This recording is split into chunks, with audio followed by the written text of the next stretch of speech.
Welcome back to Munro Live, and this video is sponsored by Detroit Denim. More on them later. So today we are looking at an Audi E-Tron Q4. The best thing that I can say about this car, or at least my favorite feature, is the paint color, just because I like blue, and I really like how this flows through. Today we are going to be speaking specifically about the interior, but I wanted to make a mention of a couple other features though. We're picking on grills, and we're picking on grills on a lot of the electric vehicles that we are reviewing. There are some people say, why do you even have a grill? It's not needed at all. It becomes just a decorative feature. It's an electric vehicle. That's true.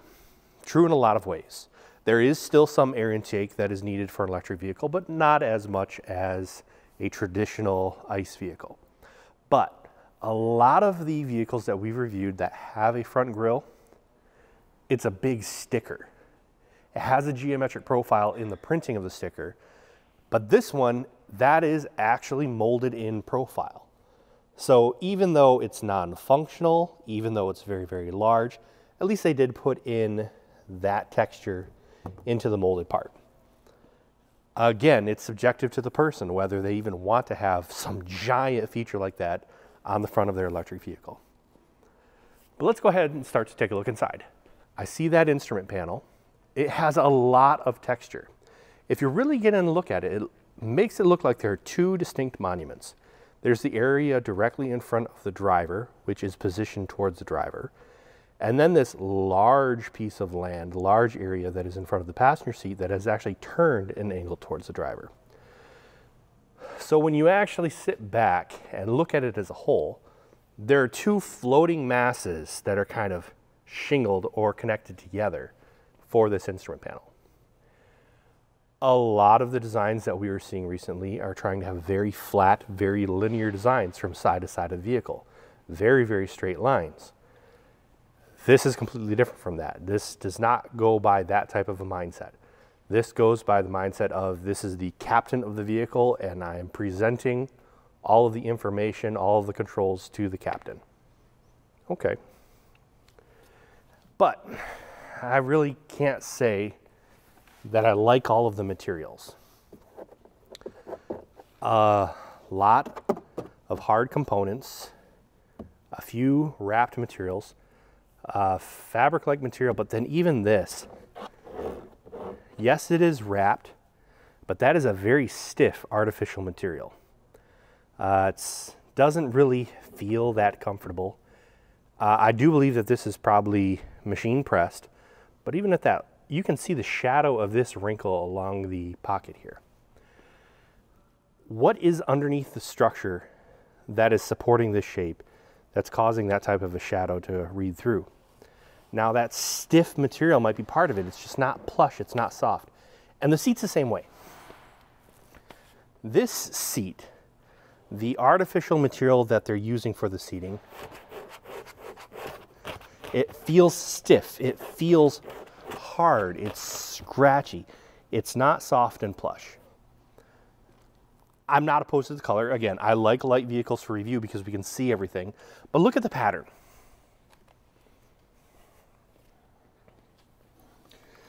Notice the stitching, those parallel straight lines that go through the material. That is just a side-by-side seam, but there's no join seams there. So it's just a big rectangular piece of material where they ran a decorative stitch line through the middle. No function for that stitch. It's a very simple, basic shape. In truth, if I was a cost person trying to help them design the lowest cost material possible, honestly, I would pick this. And the reason why I would pick this shape is you'll notice there are a lot of very rectangular pieces that are in this cut part. There's not a lot of horseshoes. There's not a lot of waste of material. You can nest this material very easily and save a lot of money on your cutting table. So this being a $55,000 vehicle, am I paying the price tag for a vehicle that was cost cutting, that was trying to save money? Or do I expect something that has more complexity to it? That would be on the person to decide. It's not objectionable, but it's basic.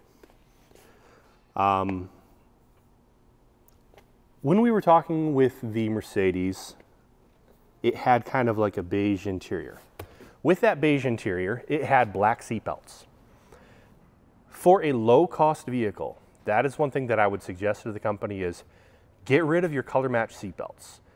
Because if you're paying for a seatbelt that will match every color of your interior, you're wasting a lot of money.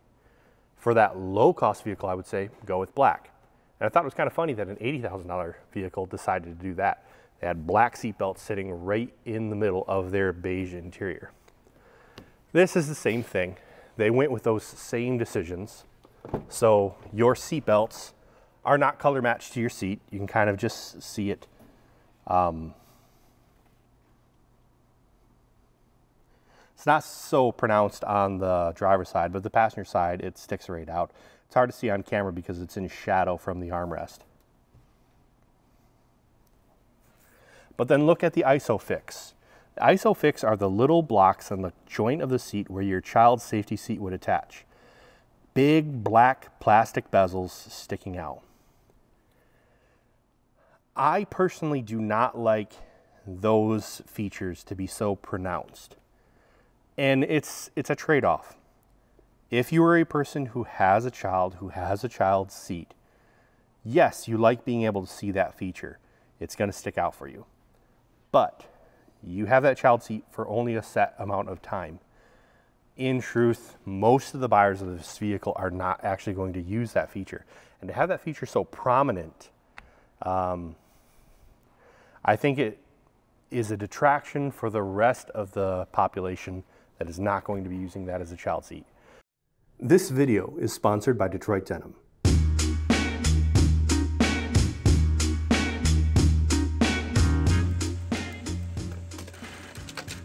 Detroit Denim offers made-to-order quality garments to fit you perfectly, get better with age, and can be repaired. Great jeans start with great materials, and Detroit Denim takes exceptional care in sourcing high-quality fabrics, threads, and hardware. They approach sustainability from two angles: production and consumption. Detroit Denim uses a lean manufacturing philosophy. Like a vehicle JIT supplier, just in time, they produce less by never making a pair of jeans until a customer asks for it. This means zero waste from overproduction. Detroit Denim helps you consume less by creating heirloom quality garments designed to be a versatile and meaningful addition to your wardrobe. You don't need a lot of jeans. You really just need a few great pairs. Go to DetroitDenim.com and book your virtual fitting today. Get 10% off your first order using the discount code Munro. So we see those two areas of the instrument panel. We have this floating mass, which is centered on the driver. And then we have this angled, lowered surface in front of the passenger, but again, angled towards the driver. So this is where you have that breakup in the surfaces.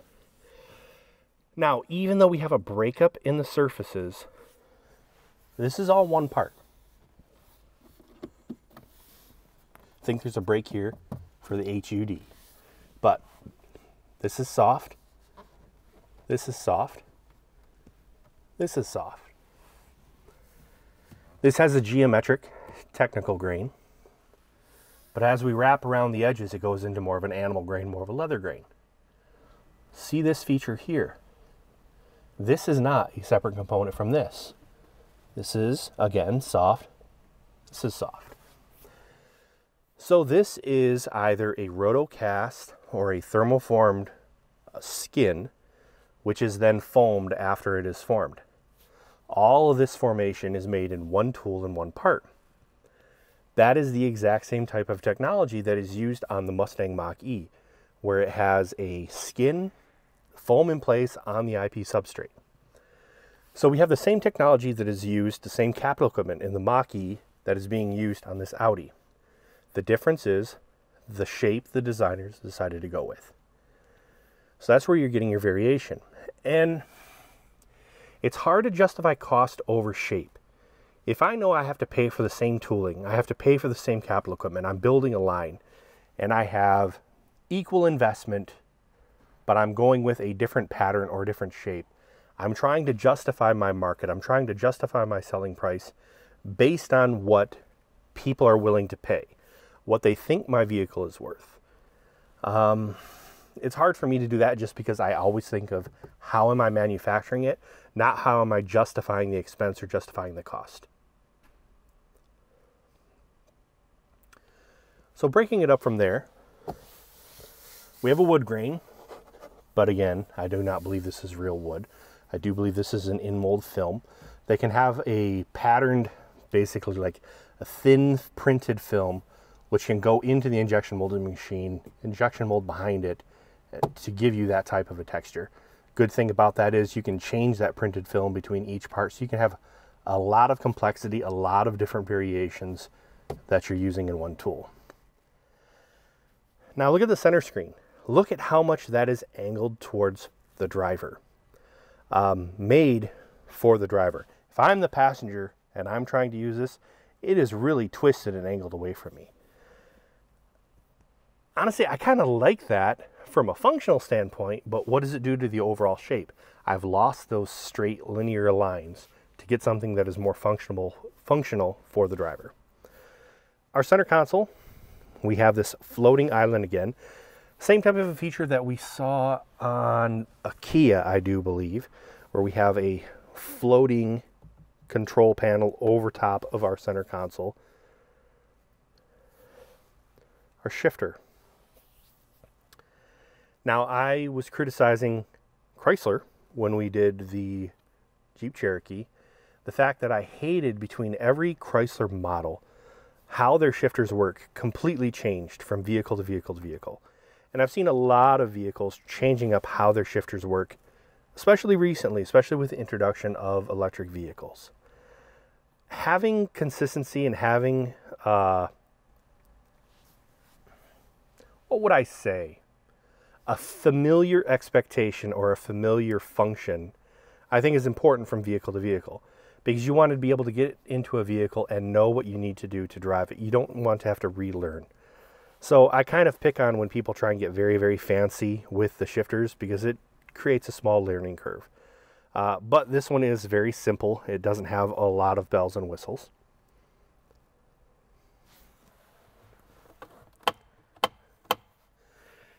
I don't know the benefit of that. Sometimes when we design parts, we're talking about BSR and not just the part that we designed, but things that we're putting in the vehicle. If I have things that are rolling around inside of the center console, if I have things that are rolling around inside of the glove compartment, that can even be a distraction to the driver. So I guess if you had a wallet or other types of material that you wanted to hold in place, this is providing somewhat of a function. But I don't think that this feature is enough of a benefit to justify its own cost, in my mind. Unless this is also to hold a phone and there is some sort of wireless charging built into this, and there may be, it's hard for me to see into that. That would be unique if I could just slide my phone into that position and it is wireless charging from the center console. Because it is critical for wireless charging to be positioned properly and to be held steady. The armrest is very stiff material as well, just like the seats. Not very big, quite small. Hey! But it translates, so that's kind of nice for comfort, depending on the size of person that is in the vehicle, presenting the armrest in their proper position. But I don't know if it's an armrest that's big enough for both a driver and passenger. Well, I don't have the headroom that I need. It's not bad, but I'd have to slouch in this vehicle. Having to slouch is also pushing my knees farther forward, which means that that occupant would have to be even farther forward for me to be comfortable. Which is a little annoying, but not overly objectionable. Those hard plastic back panels and a mesh mat pocket, I hate those features. Designing that feature is always a pain, just because it's a very basic, everyone knows what you need to do, but it's the fit and finish of all of these parts. Getting them to line up properly, lots of times they're heat staked on the back side. So the transitions between them, knowing that you have to have a parting line edge, it just can be a pain to develop properly. And again, I don't think those mat pockets really give you the benefit that you think you're receiving. That at least the designer or the seller of the vehicle thinks that the occupant is going to use.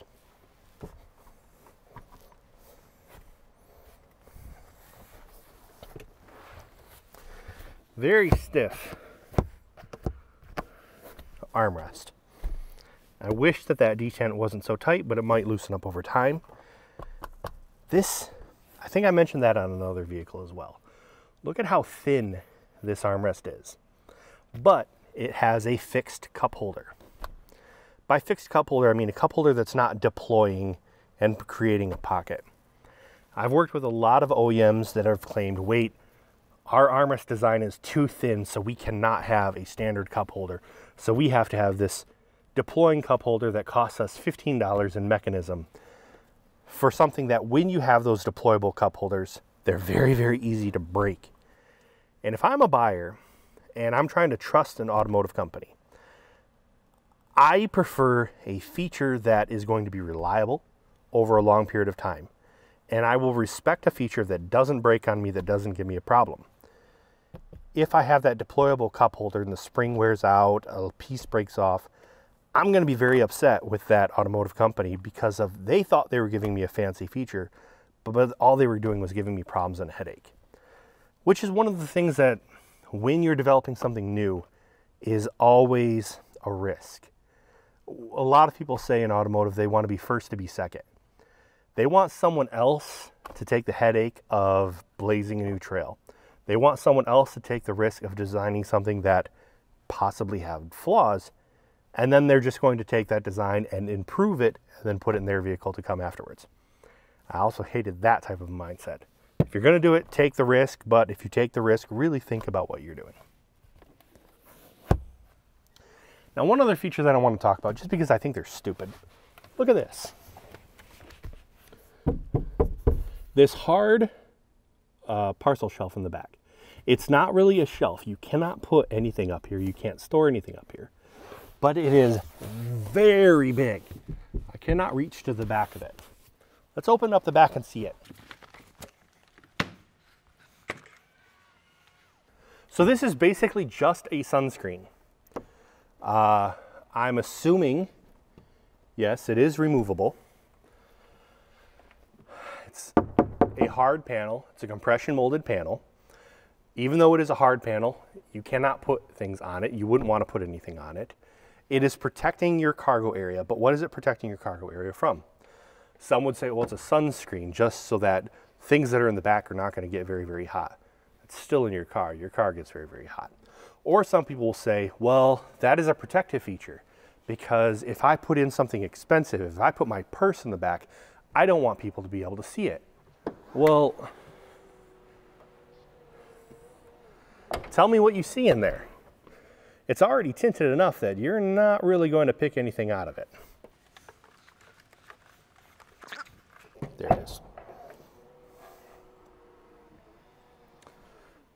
So if you're a person who is actually packing to go away for the weekend, this is something that you would probably just remove from your vehicle, throw it into your garage or storage area at your home, just so that you can get that extra space back.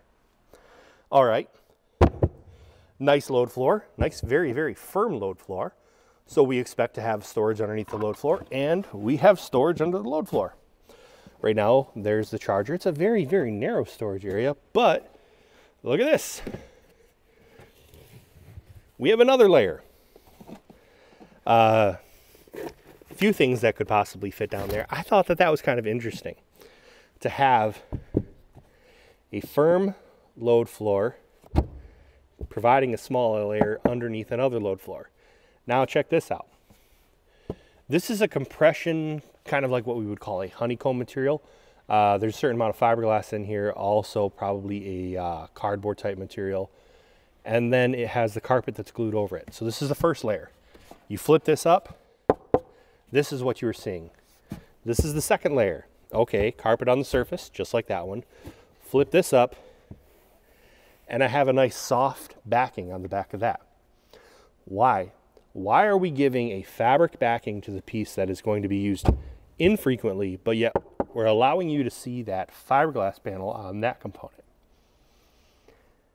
Now the answer could possibly be BSR. If this material is directly hitting these surfaces, they want to eliminate that. Or it could just be that these were designed by two different people and they didn't talk to each other. Happens an awful lot. So I have to reset my expectations for the price of a vehicle and an electric vehicle. It is very rare to get an electric vehicle below $40,000. We've seen a few of them in the mid-30s, but most of the electric vehicles that we have reviewed have been between $60,000 and $80,000. Still very, very high. At that price range for a gas vehicle, I would have certain expectations, not only for the quality of the materials in my interior, but also on the technology, on the capital equipment that was required to make that interior. But I'm basing that off of a $50,000 gas vehicle. This is a $50,000 electric. So maybe I need to put this more in what my expectations would be for a $30,000 gas vehicle. This has its own unique style, but nothing in here really impresses me.